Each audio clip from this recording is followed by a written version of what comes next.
Bonjour, salut à tout le monde et bienvenue à cette présentation de l'application de gestion scolaire Nota Bene.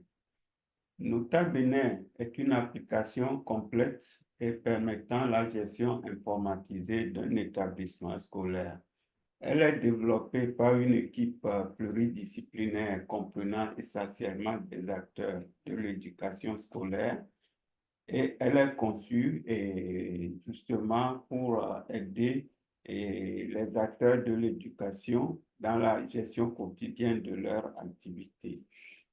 Elle est adaptée au premier et deuxième degré et de l'enseignement général scientifique et technique, c'est-à-dire de la classe de maternelle et cours primaire et cours secondaire et collège comme lycée et l'enseignement général comme l'enseignement technique et scientifique.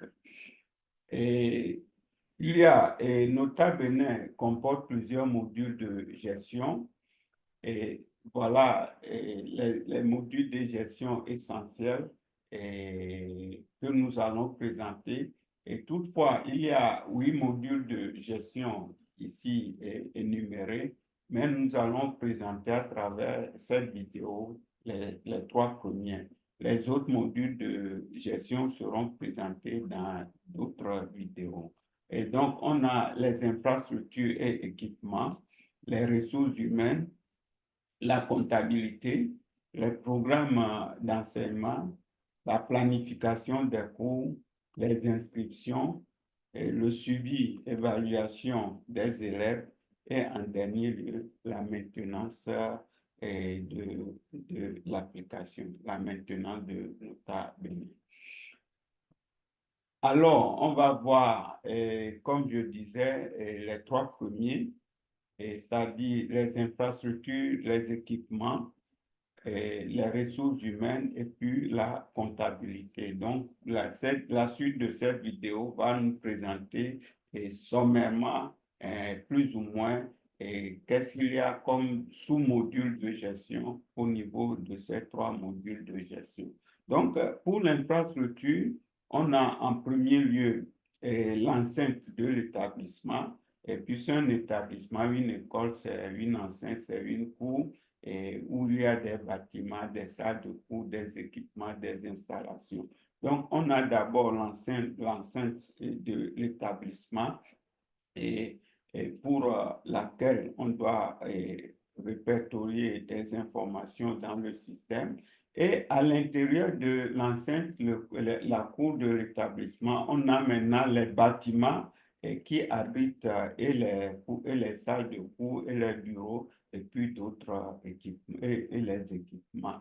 Et on verra aussi, on aura aussi à répertorier les salles de cours et pas seulement les salles de cours, toutes les salles, qu'elles soient destinées aux cours ou bien au bureau ou bien à d'autres utilisations.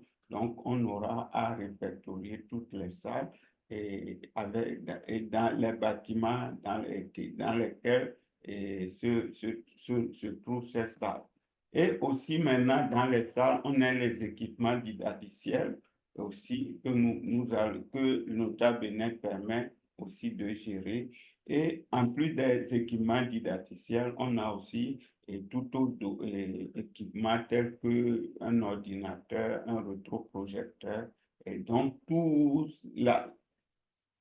l'école, l'établissement qui utilise Nota Bene a donc cette possibilité de pouvoir gérer à l'intérieur de la base de données de son école et toutes ces informations sur les équipements. Voilà, donc le deuxième point, c'est les ressources humaines.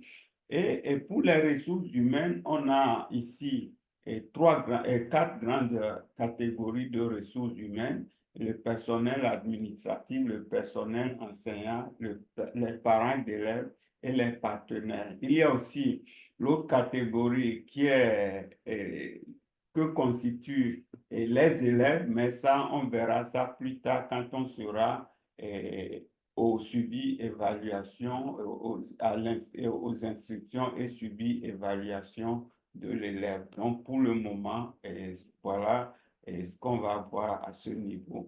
Et maintenant, quelles sont les informations que nous allons maintenant gérer pour les ressources humaines? En ce qui concerne les ressources humaines, nous avons les informations identitaires d'abord, et ça va de soi, le nom, le prénom, le sexe, date de naissance, lieu de naissance, toutes ces informations. Mais en plus de ces informations, il y a aussi d'autres informations qui sont plutôt des documents. Donc, par exemple, les qualifications et les CV, et les contrats et engagements, c'est tout un ensemble de documents où on va retrouver certains infos, on va pouvoir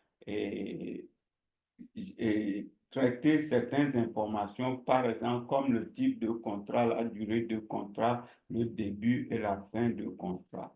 On a aussi les affectations des enseignants, par exemple, aux différents postes, enseignants de maths, enseignants de physique, ainsi de suite. On a aussi les attributions qui sont, par exemple, certains rôles joués par certains membres du personnel ou bien du personnel, certains membres du personnel enseignant. Par exemple, un enseignant peut être titulaire d'une classe. Et les pointages aussi, ça dit le suivi de la régularité des enseignants au cours. Donc, et même aussi du personnel administratif, absence ou bien retard. On a, en plus des informations d'identité, on a les documents et une bonne partie de ces informations vont être sous forme aussi de documents. Comme par exemple, si on parle de qualification, il y a, on aura forcément à traiter des certificats, des diplômes, ainsi de suite. Donc, ce sont des documents qui peuvent être aussi gérés. Donc, on a la gestion documentaire qui consiste, en plus des informations textuelles, et on a maintenant des documents entiers qu'on peut, qui, sous forme de fichiers, qui peuvent être gérés au sein de l'application. Maintenant, le troisième point, c'est la comptabilité, qui est aussi très important. En ce qui concerne la comptabilité, on a le suivi des paiements des frais scolaires en premier lieu. Et ce suivi, comment ça, il y a d'abord la possibilité de créer un échéancier pour les frais scolaires, et le nombre de versements, les dates limites de versement et de paiement, ainsi de suite. Une fois que toutes ces informations et une fois que cette programmation du suivi est faite, et l'application permet maintenant de préparer des notifications sur les retards et arriérés de paiement. Lorsqu'un paiement est venu à terme et que le paiement n'est pas réalisé, donc l'application peut envoyer des notifications pour dire, ah voilà, tel paiement est dû dans 5 jours, dans 2 jours, ainsi de suite. Tout dépend de la programmation, ou bien si c'est déjà, la date est déjà passée, donc c'est plutôt une notification d'arriéré et de paiement.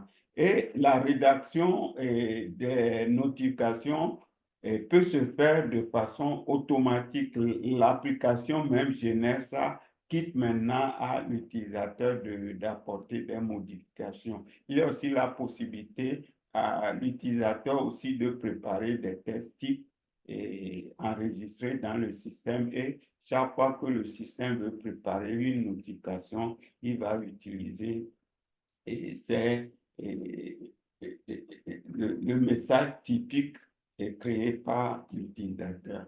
Donc voilà est présenté les 3 modules de gestion.